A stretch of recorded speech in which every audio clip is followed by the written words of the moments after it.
Insap, Inspirasi Sabda Gereja Kristus Raja Paroki Bajiro. Bapak, Ibu, dan saudara-saudari yang dikasihi Tuhan, salam damai dan salam kasih sebagai murid-murid Tuhan Yesus yang kita ikuti. Salam jumpa kembali juga dalam Insap, Inspirasi Sabda. Hari ini, tanggal 27 Juni tahun 2022, merupakan hari biasa. Dan kita awali renungan kita hari ini dengan doa. Dalam nama Bapa dan Putra dan Roh Kudus. Amin. Tuhan Yesus, terima kasih untuk pemberian hidup-Mu bagi kami.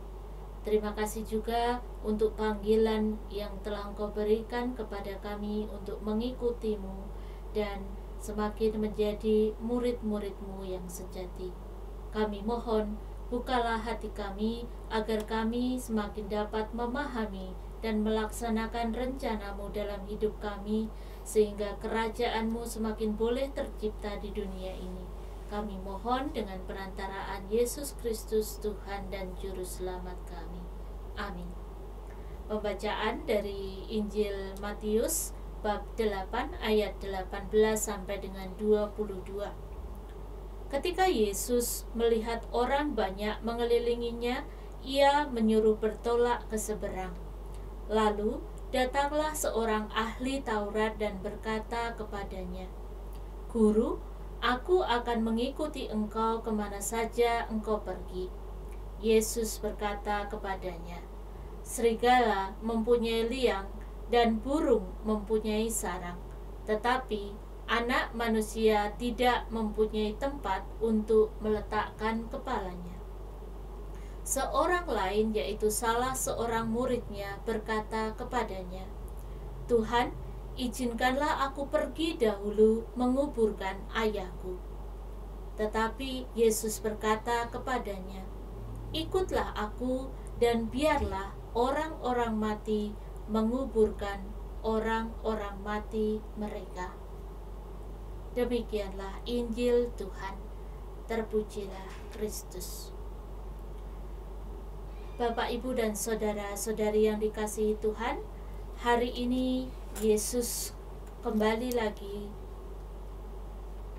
mengingatkan kepada kita akan tuntutan sebagai murid-muridnya yang mengikutinya. Seorang ahli Taurat ingin untuk mengikutinya, namun Tuhan Yesus mengatakan bahwa Ia tidak mempunyai tempat bahkan untuk meletakkan kepalanya. Di situ Ia ingin mengingatkan bahwa Ia di dalam hidupnya hanya ingin melakukan rencana-rencana Allah Bapa, sehingga yang Ia pilih bukanlah kenyamanan, kemapanan, sehingga tuntutan bagi murid-muridnya pun juga demikian. Dan dalam seorang murid yang juga disebut di dalam bacaan tadi, kita mendengarkan bagaimana murid ini ingin lebih dahulu menguburkan ayahnya.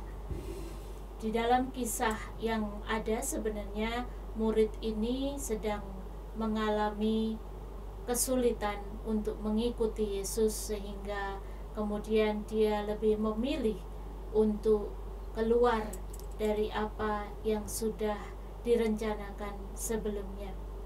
Dan Yesus kembali mengingatkan pada murid ini bahwa yang terpenting adalah pengikutinya dan bukan melakukan apa yang ia inginkan.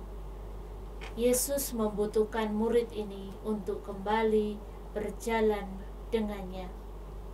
Kita semua sejak pembaptisan sudah menerima undangan untuk menjadi murid-murid Yesus. Dan di dalam hidup kita pun juga diundang terus-menerus untuk bisa juga mengikuti Yesus di dalam jalan yang Ia sudah tempuh, di mana bukan hanya kenikmatan tetapi juga Yang terpenting adalah keterbukaan hati untuk terus-menerus dibentuk dan untuk terus-menerus setia menjadi murid-murid Yesus yang sejati. Maka marilah kita mohon rahmat untuk mau dan bisa menjalani apa yang menjadi undangan Yesus atas hidup kita masing-masing, sehingga kita bisa menjadi murid Yesus yang setia, yang selalu ingin melaksanakan kehendaknya, dan pertama-tama itu adalah yang menjadi tujuan hidup kita. Tuhan Yesus memampukan kita semua dan memberkati.